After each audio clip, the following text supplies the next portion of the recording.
কিন্তু যে ইবাদতের মাধ্যমে আল্লাহ রাব্বুল আলামিন আপনাকে আমাকে জান্নাত দান করবেন, যে আমল আমরা দুনিয়াতে করছি, আমলের বিনিময়ে আমরা যেটা জান্নাতে যাব, এই আমলেরও মূল নীতি রয়েছে। এই মূল নীতিগুলি কি, এই বিষয়ে একটু আপনাদের সামনে সংক্ষিপ্ত আকারে তুলে ধরার চেষ্টা করব। বিস্তারিত বলা সম্ভব হয়তো বা হবে না, যতটুকু পারি আল্লাহ রাব্বুল আলামিনের কোরআন এবং রাসূলের সুন্নাহ দ্বারা একটু বলার চেষ্টা করব। আসুন ইবাদত তথা আমলের মূল নীতি সম্পর্কে একটু আমরা জানি। আমরা যখন ইবাদত করব, ইবাদতের একটা নীতি থাকতে হবে, মূল নীতি থাকতে হবে। এই নীতির ভেতর যতক্ষণ পর্যন্ত না থাকব, এই নীতিকে যতক্ষণ পর্যন্ত অনুসরণ না করব, এই নীতিকে যতক্ষণ পর্যন্ত আঁকড়ে না ধরব, এই নীতির ভেতর যতক্ষণ পর্যন্ত আমরা ভেতরে না ঢুকব, ততক্ষণ পর্যন্ত এই আমল বা এই ইবাদত আপনার কবুল হবে না। ইবাদতের এক নম্বর মূল নীতির ভেতরে এক নম্বর বলা হয়েছে ইখলাস। ইখলাস যদি না থাকে, ইবাদতের মূল নীতির ভেতরে এক নম্বরে ইখলাস। ইখলাস, আপনি ইখলাসের সহিত ইবাদত করতে হবে। ইখলাস না থাকলে ইবাদত কবুল হবে না, তথা নিয়তটাকে পরিশুদ্ধ করতে হবে। ইবাদত যেটা আমরা করব, আমল যেটা আমরা করব, এটা ইখলাসের সহিত হতে হবে, এর ভেতরে ইখলাস থাকতে হবে।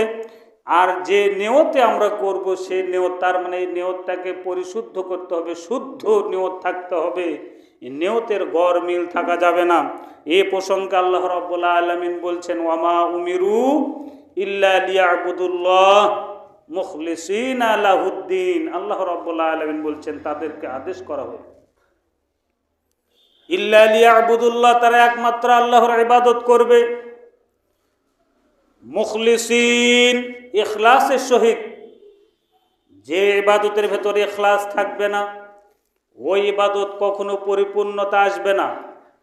ইবাদতের পরিপূর্ণতা আনতে হলে আপনাকে ইখলাস আনতে হবে, ইখলাসের সহিত ইবাদত করতে হবে।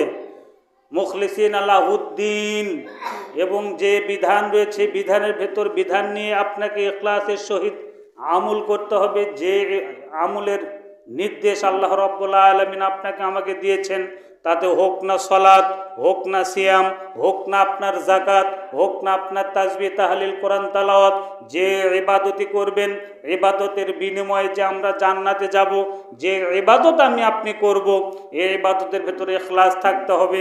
ইখলাস ব্যতীত কোনো ইবাদত পরিপূর্ণ হবে না। অতএব ইখলাসের সহিত ইবাদত করতে হবে এবং নিয়তটাকে পরিশুদ্ধ করতে হবে। নিয়তের ভেতর কোনো গড় মিল করা যাবে না।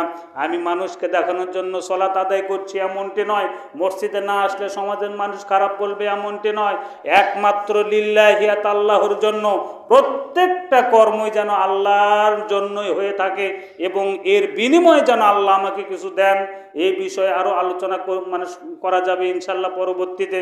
আমি সংক্ষিপ্ত আকারে বলছি যে আল্লাহ রাসূল বলছেন, এবং এই বিষয়ে আল্লাহ রাসূল ওমর ইবনে খাত্তাব রাদিয়াল্লাহু তাআলা আনহু হতে বর্ণিত, তিনি বলেন, রাসূল সাল্লাল্লাহু আলাইহি সাল্লাম বলেছেন, যেটা বুখারী শরীফের প্রথমে যে হাদিসটা নিয়ে আসা হয়েছে, ইন্নামাল আমালু বিন্নিয়াত,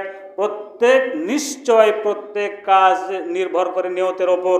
নিয়তটাকে আপনাকে পরিশুদ্ধ করতে হবে, নিয়তের ভেতরে ইখলাস থাকতে হবে। যে যখন আপনি সালাতে দাঁড়াচ্ছেন, এর ভেতরে ইখলাস থাকতে হবে।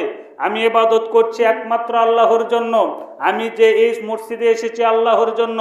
নিয়তের ভেতর কোনো গরমিল থাকা যাবে না, ইখলাসের সহিত আপনাকে ইবাদত করতে হবে।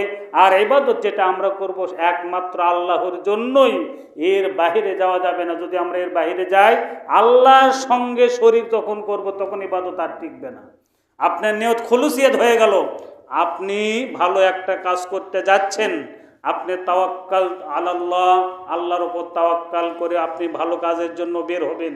হোক না আপনার কোনো ভালো কাজ, হোক না আপনার কোনো ব্যবসা প্রতিষ্ঠান, যখনই এখানে কোনো মাধ্যম ধরবেন, যখন বলবেন আমি একটা ব্যবসা প্রতিষ্ঠান খুলছি, এটাকে এইভাবে না করলে কেমন হয়, অমুকের দোয়া না নিলে কেমন হয়, আমি একটা ভালো কাজ করতে যাচ্ছি, যাই না একটু মাজারে গিয়ে আমরা একটু দোয়া নিয়ে আসি, আমরা অমুকের মাধ্যমে একটু দোয়া নিই, অমুকের এর কল্যাণ চেয়ে আসি, ওখানে একটু সিন্নি দিয়ে আসি, ওখানে আমরা একটু দোয়া চেয়ে আসি, বাবা আপনার দরবারে আমরা আসলাম, আমি একটা ভালো কাজ করতে চাচ্ছি, কিন্তু আপনার এই নিয়তের ভেতর, আপনার এই আমলের ভেতর ইখলাস থাকলো না, বরং এই ইবাদতের ভেতর আপনার কি ঢুকে গেল? শিরক ঢুকে গেল।